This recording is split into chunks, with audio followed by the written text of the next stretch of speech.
in natural selections, I wrote in my the place where I write weekly, and many people read what I write weekly. I wrote about yet another somewhat talented, but basically mediocre male athlete who's being allowed to compete as a woman, and he's beating the women. The people who tend to win are the women's race now are the men who are masquerading as women, because they would. You have to have some skill. Like you gotta have skill to get through a 134-mile race, 131, I can't remember which it is, over 130-mile race, over 40% of which is in the dirt, 14,000 vertical feet of gain. Just, it's a hard race regardless. But, over and over, we're seeing men who were doing okay in the men's division. They say, oh, I know what I'm allowed to do now. I get to claim I'm a woman. Okay. And they start competing as women. And in the case of this particular character, that seems to mostly mean that he wears dangly earrings. That's apparently the source of womanhood. And he wins. And the woman who came in second was gracious, maybe even a little bit too gracious, but said, and actually here, let me find her exact line. I quote her in my piece. She says, it's Paige Onweller, who came in second, says, I couldn't match Austin in some of the single track. The power is just not comparable. And, this is one off. It's possible that, we've got it wrong. And, one sporting event was won by someone who claims to be trans, and maybe it would be fair otherwise. But this is just example after example after example. And women's bicycling is falling, just as many women's sports are. So there are a number of directions that I think are worth exploring here. One is there's a question really about what the motivator is for some of these folks. In other words, if you were a middling male athlete in a sport in which there was no hope of you getting to the elite level because you have to be, this is the tail of a distribution. There aren't very many people who can reach it. It's not just a matter of stick-to-itiveness. So if you find yourself unable to reach the elite level and you crave the trappings of victory, then you discover that actually, the world has become blind to absurdity, and you can simply opt into a protected categories separate sports division, and suddenly you are an elite athlete, not by virtue of you having done what the elite athletes do or being extraordinary in the way that they are, but simply by changing your category, then you can win. Now, when I think about these stories, the same thing trips me up every time. I can't imagine doing that and not being embarrassed by the win. Just mortified. Mortified by having obviously cheated. So and let me just say, I said I was going to say, but the piece that I wrote, I called Celebrating the Cheater, How to Beat Women in the 21st Century. So when I see these people interviewed, and they express pride, like, this was so hard. Yeah, it was. It's 34-mile, largely off-road. 131-mile bike race, 14,000 feet of vertical climb. 14,000 feet of vertical climb, which is more than 40% off-road. 14,000 feet, that's like climbing Mount Whitney from sea level. Yeah, right. In the middle of one and a third centuries. 1 1/3 centuries, largely off-road. This is a brutal race. Yeah. So, everybody who did it is, they have accomplished something. But absolutely. As for whether or not you are a winner in that field, if you had changed your sex by some measure to join a category in which you are farther down the tail of the distribution and then you win, pride is not what you should be feeling. And because not only did you cheat, but you took a bunch of people who are at the tail of the distribution, who rode the same damn race as you did and kicked ass. And the point is, you're excluding them from glory that they earned. You're not only getting glory for yourself that you're not entitled to, but you're excluding people who did it the honorable way from glory that they're entitled to.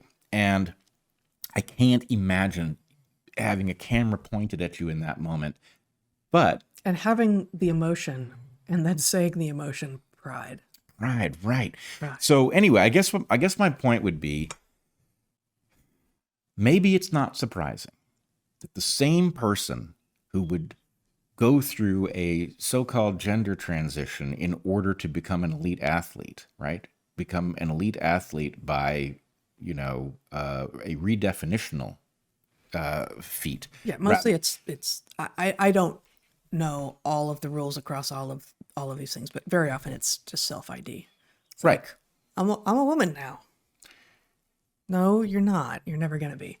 You're never going to be, but let's put it this way. We do know people. We don't know why this has happened to them, but we do know people who have been tormented by the sex that they were born to and have faced the frightening and unpleasant prospect of some sort of a transition in order to feel better. Okay. Mm-hmm. But that's one of two paths here, right? It could be that something about the condition that you're born into, whether it's a hormonal disruption or an ancient phenomenon that emerges at some rate or whatever it is, right? That's one way, is that you could be motivated by whatever it is that drives people to do this. Or you could be motivated by the opportunities it avails you of. And this person, Austin Killips is his name, was like so many, I'm not going to say all because I don't know for sure, but like so many of these male athletes who are now beating women by claiming to beat women and getting to compete against them, which, why are we allowing this to happen? But they weren't, like, they were competing as men until just a couple of years ago. Right. Right. Like it's not that they transitioned, way earlier than we ever should have let children transition, and they're coming up, and that still would not be fair. Yeah. Right. But these are people who were trying to make it as athletes and were not winning at it and saw a way in. And we shouldn't be surprised that people will take that opportunity. What we should be surprised at is that we are offering the opportunity. Right. The opportunity is absurd, but it is not surprising. It's surprising to me because I think I'm normal in this regard, but it should not be surprising to us that somebody who's willing to use that gateway is also surprisingly deaf to the fact that they've just hurt people who ostensibly they share a sport with. Right. If you're passionate about mountain biking and you just drove some, elite female mountain biker from the podium by pretending that you were a woman, right? You shouldn't be feeling pride, but maybe the same kind of person who would cheat in this way would also be the kind of person who wouldn't recognize that their pride is completely out of place in this circumstance. Exactly. The same dude who just beat several women in this 131-mile race said in a piece published in May of this year in Cycling News, he said, "It's incredibly painful to be othered." And cyclist Hannah Ahrensman, who is no longer competing professionally, having finished fourth behind Killips in the U.S. Cyclocross Championship event in December 2022, presumably feels rather differently about what Killips is going through. Said Ahrensman, as she was or having just retired from professional biking at a young age, she says, "I feel for young girls learning to compete and who are growing up in a day when they no longer have a fair chance at being the new record holders and champions in cycling." So do I. Right. Now, the idea, it's almost like it's a game, right? That, okay, you're going to cheat to get into this thing. You're going to get on the podium. Then you're going to say a bunch of stuff and you're going to pull a bunch of tricks to make sure nobody notices what you're up to, which is, well, if you notice what I'm up to, then you're othering me and you have no idea how painful that is. And you wouldn't want to cause somebody pain, would you? And, two things actually work in the same direction here. Not only, obviously, is it going to be natal males who are competing against women who are winning, right? Like natal women competing against males are not going to win. But also, the women they're competing against, being women, are more likely to be agreeable and more likely to go like, "Oh, that's like, I know that's not fair, but I don't like the confrontation. I'm just going to let it go." And, I think increasingly female athletes are not. Of course, it's Not letting it go, but it is, this is one of the differences between the sexes, that women are more likely to be agreeable. That's a term of art and psychology here, where, not being as interested in confrontation, wanting to go along to get along. And well, when a dude shows up in your midst and, wearing earrings and says, I'm a woman now, some number of women, even knowing for sure that they are absolutely being lied to, are going to, are gonna fail the test. Are gonna say, yeah, the Asch conformity experiment, right? Women are more likely to fail this Asch conformity than men are. It's been redone many times. The original, so just Asch conformity was in like the late 50s, I think. 60s, I believe. Late 50s or early 60s. I thought it was late 50s, but somewhere in there, mid-century. Right. And it was done at that point with all male undergraduates. And that's going to be the test where, I got to remember exactly, but you've shown 3 lines or something, right? 3 lines are put on the board of obviously different lengths. And you go into the room, and you don't know, if you're the subject of the experiment, that everyone else in the room is actually part of that they have been told what to do. And they are to confederates hired by the experiment to pretend to be subjects. Right. And so if you, as the person being experimented on, are last in a line of 3 or 4 and are asked, okay, just, which line is shorter? Or, is this line shorter or longer than the other? And it's patently obvious. It's a simple question of fact. If everyone before you gives the wrong answer, a surprising number of people are much more likely to look around, go like, what am I missing? Where am I here? And give the wrong answer as well. And very few people give the wrong answer all of the time, but a surprisingly large majority give the wrong answer some of the time, when the people around them have already publicly declared a patently wrong answer. So that's the original version, and I don't remember all of the exact numbers here, but it's been redone a lot of times. It's one of these things that does replicate. It's one of these experiments on psychology that does replicate, and it's been done with women. And there's even a stronger pattern of conformity in women than in men. And this is going to be directly related to the agreeableness that women have, which in some circumstances is likely to be a good thing, right? It's not that agreeableness is inherently a bad thing, but it is something to be aware of if there is, a wolf in sheep's clothing in your midst.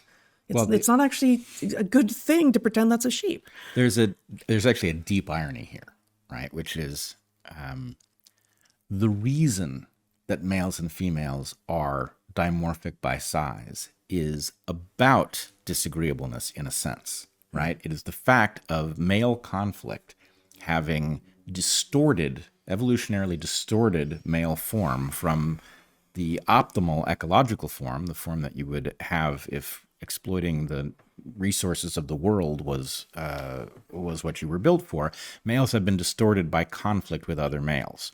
And so the idea that females are less athletically powerful because of the distortion of males, and now these distorted males who've had their power increased to fight with other males are now going to be in competition with females is pretty absurd, right? It's turning the whole thing on its head. But I wanted to come back to this question of the otheredness, right? Mm-hmm. The claim that, it's so painful to be othered, right? Yes, incredibly painful to be this othered. You have to squint at it just right to see it. But this person is participating in the othering of half the population. Oh, right? Yes. Women who are simply born female and mature into women, right? That's not something, it's not supposed to be subject to somebody's definitional games or sophistry or anything else. It's a simple fact. You are entitled to be in this category, and there are some burdens that come with that category, and there's some privileges that come with that category, and you get the package. But now suddenly, we've got men pretending to be women, and women being demoted from their own category, right? Mm-hmm. We have all of these absurdities like, well, we wouldn't want to, other the trans women. So that means we have to not refer to the normal characteristics of women as if they're normal because some of the people who are now women don't have them, right? Mm-hmm. Yeah. So we're going to go through the absurdity of saying chest feeding rather than breastfeeding and birthing people rather than women, or whatever the absurdity is. How could that possibly be a greater feat of othering, right? It's like the ultimate othering. Half the population is now second-class citizens by virtue of the fact that a tiny number of people wish to join their category and therefore, upset the entire apple cart. Right. And, was it Johns Hopkins this week that they've since taken down their definition of gay and lesbian? Oh, I don't know about this. The definition of lesbian that was published was a non-man attracted to a non-man. Wait a second. That would seem to include Cows, monkeys, pretty much. I mean, even plants, if you look at it, sure, right? Yeah. Even this pen. Except probably doesn't have attractive. Wait a second. No, watch. Oh, yeah, a lesbian interaction. It's a lesbian interaction. The pen attracted to the earth. I mean, that's bestiality, actually, if you look at it right. I feel like there were no animals involved there. It's just like a cross type. Everything that any of those objects were attracted to was not a person. I don't know. I'm not good at the sophistry thing. Well, I could probably practice, but anyway. Yeah. No, but the campaign to make this into a civil rights fight, right? And where someone can say, apparently with no self-awareness or embarrassment, how incredibly painful it is to be othered at the point that you are kicking ass over actual women in the sport that they have trained very, very hard to be superior at, is extraordinary. Like, this is a loss of civil rights, not a gain of civil rights. This is a loss for, as you say, half the population. And it's more than that, because if we're talking about sport, it's half the population. But if we're talking about the other ways that the ideology is marching forward, it's of course celebrating transness over being homosexual. It's increasing the ability for people to be actually homophobic, right? Like actually be scared of their own sexual attraction, and by claiming something that's not possible, which is that they're the other sex that they're not. And of course, it's putting children at risk, as we've talked about extensively and as I've written about extensively. So I wanted to throw an interpretation at you. Mm-hmm. Sport is obviously a big category. There's a fair amount of work on the evolution of sport. Yeah. And one of the things that is certainly true within the realm of sport is that it functions as a kind of training practice for other things. Team sports warfare, most obviously. But let's just take the idea that sport is a training ground for skills that are valuable in other parts of adult life. Yes.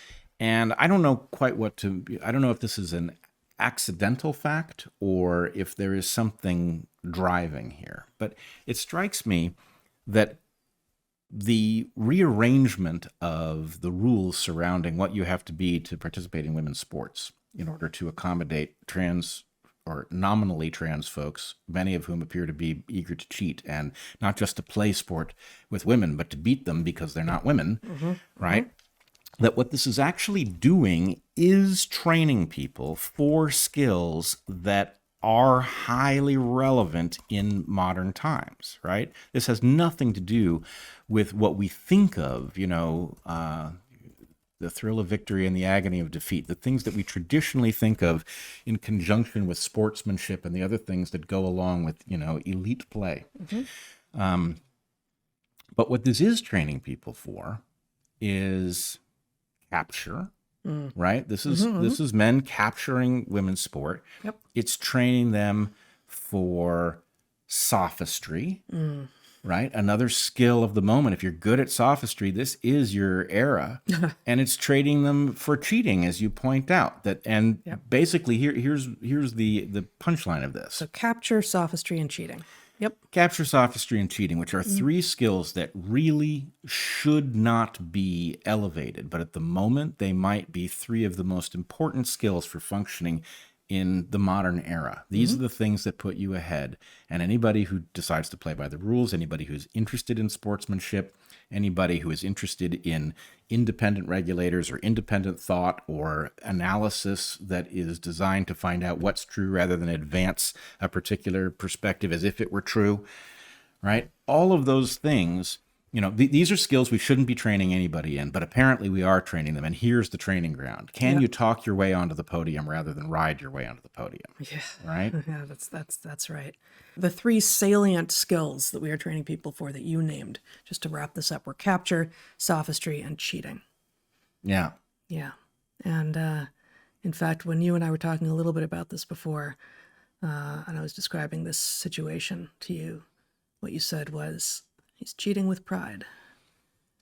Yeah, cheating with pride, which is a stunning thing. It really speaks to a kind of defect that's hard to relate to. And I don't mean to be hard on this particular individual, but it does seem to me probably this individual is not going to care because they're obviously quite comfortable with, driving women out of their own sport. That's right.